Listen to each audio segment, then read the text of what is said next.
Edward III had already been king for 3 years when he had to launch a coup against his own government in order to actually come to power.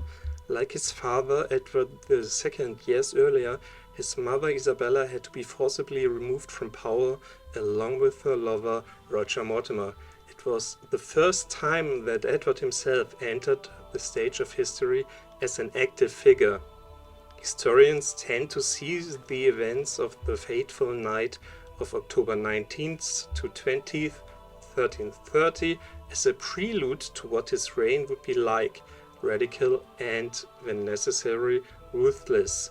What is often overlooked, however, it was equally about revenge and possibly also about saving his own crown and/or his own life. Edward had been one thing above all else since his birth: a means to an end. As heir to the throne, he was the symbol for the continuation of the dynasty. This made him a puppet. When his father, King Edward II, did not want to make the journey to France in 1325 after a disastrous war, as he wanted to spare himself the humiliation of paying homage to the French king for his dominions on the mainland, he was only too happy to send his son. Isabella and her lover Roger Mortimer used Edward to rule through him after the violent deposition of the previous king. A small invasion army landed in England on September 24th, 1326. On October 26th of the year, Edward was proclaimed Guardian of the Realm. After his father's resignation on January 20th, 1327, he was proclaimed king 5 days later. Edward was crowned on February 2nd, 1327. However, Mortimer and Isabella still treated him like a small child in 1330.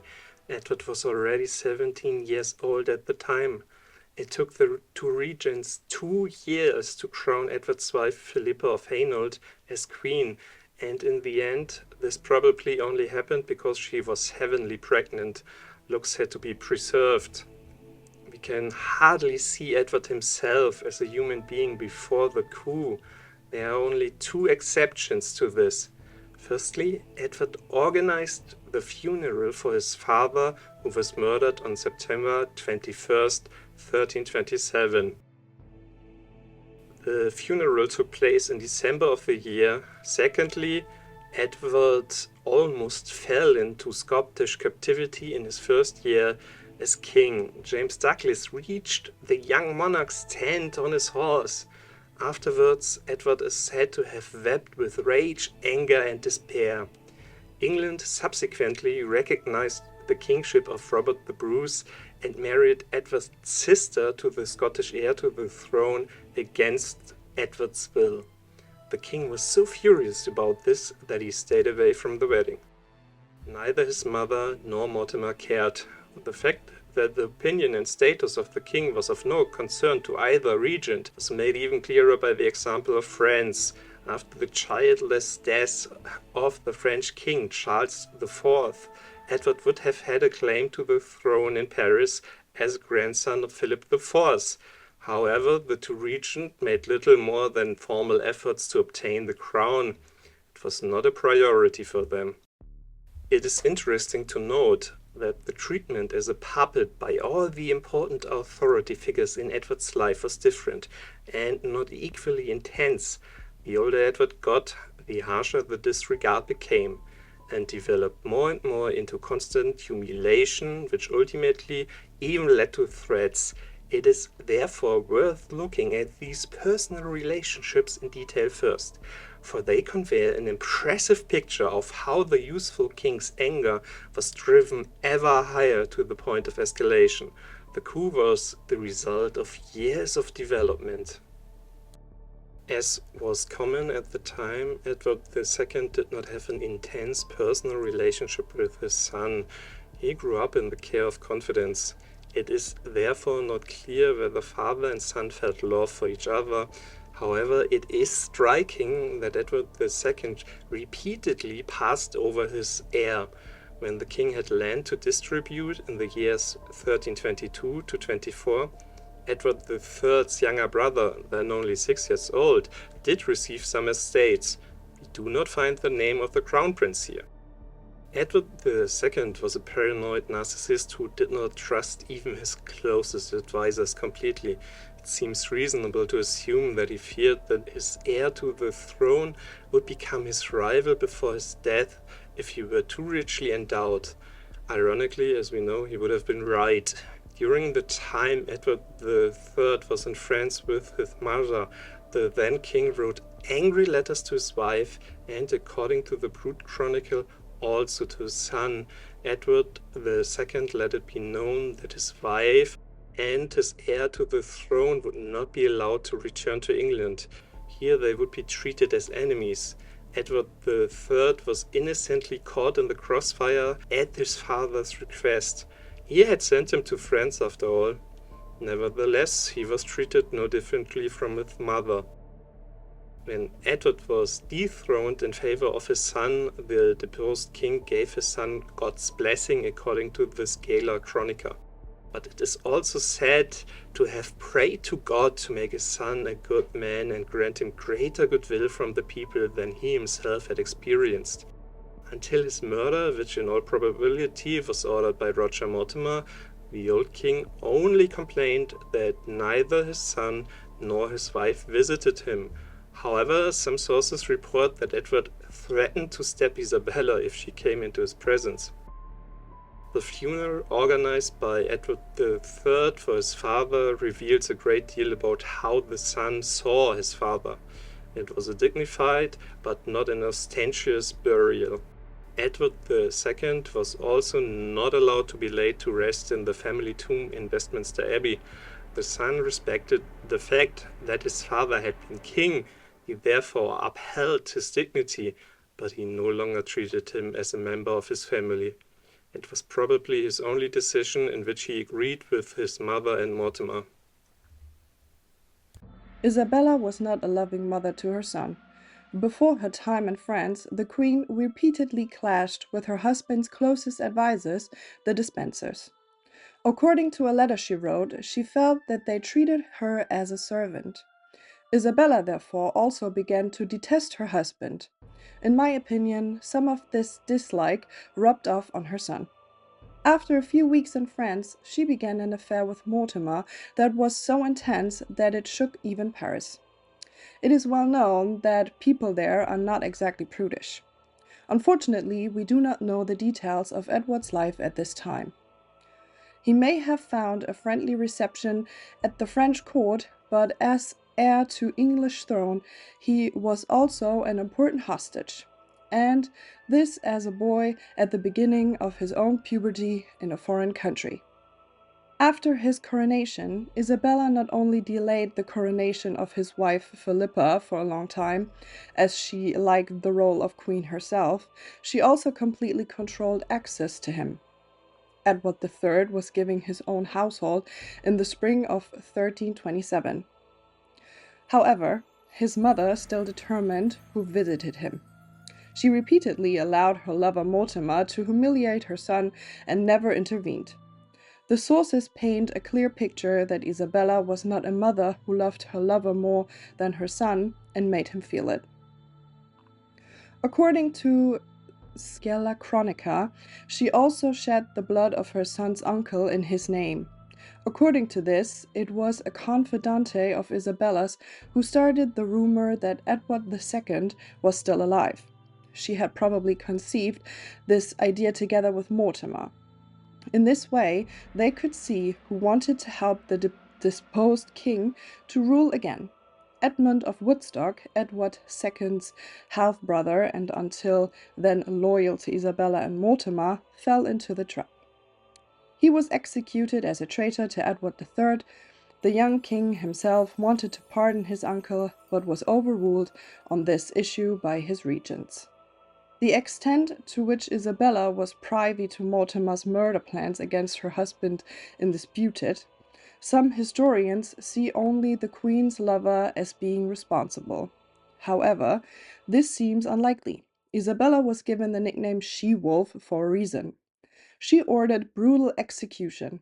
It seems unlikely to me that she shied away from Edward II of all people, whom she had propagandaed portray as a degenerated homosexual. In any case, Edward III saw that his mother was capable of treating enemies in an extremely cruel manner. And he knew that she did not respect him as a king. Edward must have perceived his mother as a person who saw him as a means to an end, but no more.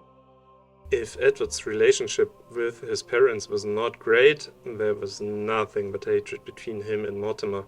We do not know whether this was the case from the beginning or whether the relationship deteriorated at some point. We first encounter the two people together in the sources in May 1326. The court was attending a wedding in Paris. It was Roger and Isabella's first public appearance together as a couple.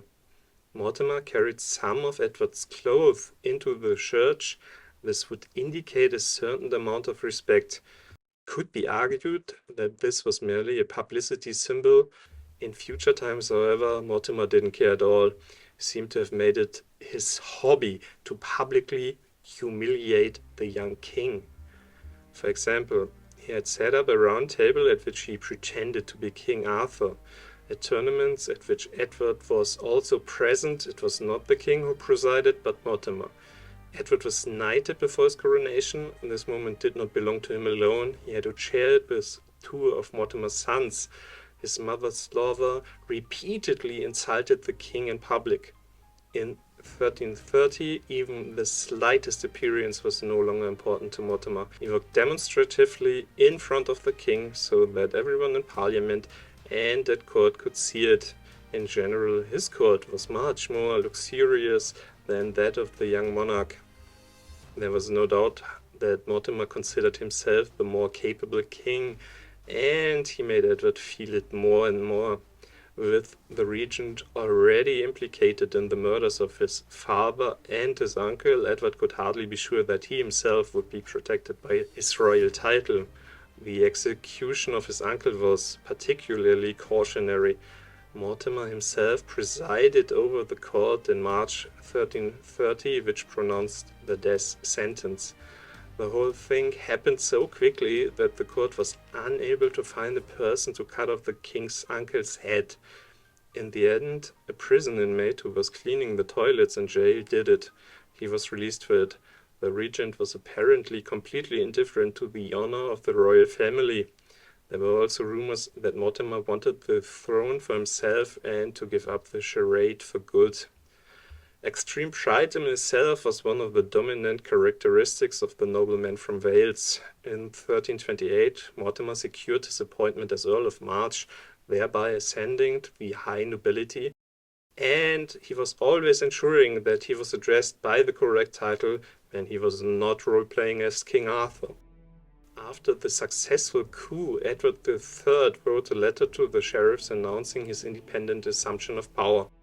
Here he did not mention Mortimer by name, but only spoke of the Earl of March. It cannot be proven, but this may have been the king's reaction to his mother's lover's fixation on the title he had in principle bestowed upon himself. I will come back to this in a few minutes. In principle, the direct path to the coup began in 1329. Mortimer and Isabella had plundered England and enriched themselves to such an extent that a great opposition had arisen. It was led by Henry of Lancaster, who would originally have been Edward's regent had he not been ousted by Mortimer and Isabella. The threat of a new civil war loomed. The king was directly at the center of criticism. He was accused of violating Magna Carta and his coronation oath by refusing to take good advice and govern reasonably. The two regents must have suspected that the barons were doing a favor to Edward. They therefore deliberately kept the king away from all political events. If the monarch had openly sided with the opposition in parliament, the latter would probably have declared him of age and handed over independent government to him. Once again, however, Mortimer and Isabella managed to calm the situation and stabilize their power. It is possible that the rumors that Edward II was still alive were already being spread for this purpose. By 1330, the situation had changed fundamentally. The execution of the king's uncle and the persistent rumors that Isabella was possibly pregnant forced Edward to act, as did the continued humiliations he suffered at the hands of Mortimer. The latter would very likely have used a child of his own with the queen to make himself monarch. Edward's approaching 18th birthday was another reason to take action. After all, Mortimer and the queen were also aware that they would no longer be able to ignore Edward once he reached a certain age. In the late summer of that year, Edward therefore listened to advice given to him by his friend and close confidant William Montague. According to the Scala Chronica, the 29-year-old advised the monarch that it was better to eat the dog than to be eaten by it. A parliament to be held in Nottingham in October provided the ideal occasion. The number of conspirators is not known. Some historians speculate 16 to 20 men. The Scala Chronica even speaks of 24 people and mentions that some men missed the meeting point. This would mean the group was meant to be even larger. But first things first, the parliamentary session was scheduled for October 20th. Isabella and Mortimer moved into Nottingham Castle, which Roger had guarded by his Welsh archers. The two regents, their confidants, and the king and his retinue arrived a few days earlier. Edward took up quarters in the town. Mortimer, who also had his spies in the young monarch's household, heard reports of a possible coup. He therefore handed over the keys to the castle to Isabella. They are said to have been under her pillow that night. Edward and the other conspirators were ordered to appear before Mortimer's council on October 19th and were questioned individually. They all remained silent, with the exception of Montague. According to the Root Chronicle, he denied all accusations. Mortimer let the group go, but each of the conspirators had the certain feeling that the regent could strike against them at any time. Fortunately, Edward and Montague had a co-conspirator named William Eland in the castle, of whom the two regents were unaware. However, the latter is said to have had doubts about actually taking action. Montague therefore allegedly put him under pressure and reminded him what would happen to people who disobeyed the king's orders. This worked. The constable of the castle left an entrance open to a secret passage that led from the river under the castle to the royal chambers. Today, this tunnel is known as Mortimer's Hole. At night, the small group was to use this path to imprison Mortimer. For Edward's and Montague's group, anxious hours of waiting now began. They had to fear at every second that Mortimer's men would come and capture them. However, the regents had not yet decided to take this step, but this did not really calm the fears of the conspirators. Still, heavily armed in the secret passageway, they had to wonder whether they were walking into a trap and whether Mortimer's men might be waiting for them. This was particularly explosive for Edward. Under no circumstances was he to be injured or even killed. Otherwise, the conspirators would have played right into the hands of the two regents. According to the reports, the group could hardly hear any noises in the secret passageway. The castle seemed to have fallen completely silent. The men were only aware of the crackling fire in the fireplaces. Finally, the moment of truth arrived. The conspirators reached the door to the royal chambers. No enemy force awaited them here. Instead, Isabella, Mortimer, two of his sons, several bishops, and other nobles were holding a council.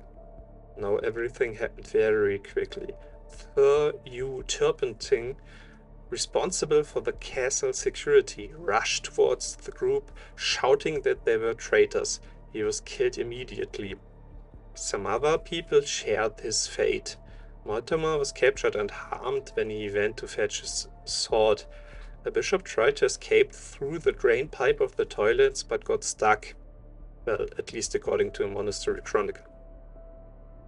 The queen is said to have wandered through the area in search of her son, whom she could not see. Even now she proved to whom her heart belonged. Good son, have pity on noble Mortimer. She is said to have pleaded. She was clearly not worried about herself, and she was right. She lived for another 27 years, residing in luxury, acting as a diplomat for her son, and attending official family functions. Edward's hatred was primarily directed at Mortimer, but Isabella's ghost is still believed to haunt Mortimer's soul. He himself was brought before Parliament, which would sit in judgment of him. Henry of Lancaster was only too happy to take on the task of transporting him safely. Parliament itself decided to meet in Westminster instead of Nottingham. Mortimer was not allowed to speak at his trial. He was sentenced to death at Tyburn as a traitor. This meant he was hanged, drawn, and quartered. On the way to the execution site at Tyburn, Mortimer was not granted any of the honors to which his social standing entitled him. This suggests that it was mainly mockery that Edward spoke only of the Earl of March when he announced his rise to power. Parliament gratefully approved the coup and legitimized it as the king's secret plan. Mortimer's family was taken over by Montague, who married into it. Edward thus ensured that the family would not only pose no threat to him, but was a close ally. Not all the questions surrounding the coup can be answered by the sources. For example, it is unclear why the door to the royal chambers was unlocked. After all, the regents were aware of the danger of a conspiracy. Furthermore, why could the people in the chambers not hear the at least 16 heavily armed men approaching? Why were they not easily overpowered? After all, the conspirators had to climb a flight of stairs, which put them at a considerable disadvantage. Why didn't the castle's numerous guards rush over immediately? Where exactly was Edward, and to what extent was he involved in the fighting? Therefore, it cannot be assumed that we know the whole story of the coup. What is certain, however, is that it was not a sudden explosion, but a development that in principle began during Edward II's lifetime.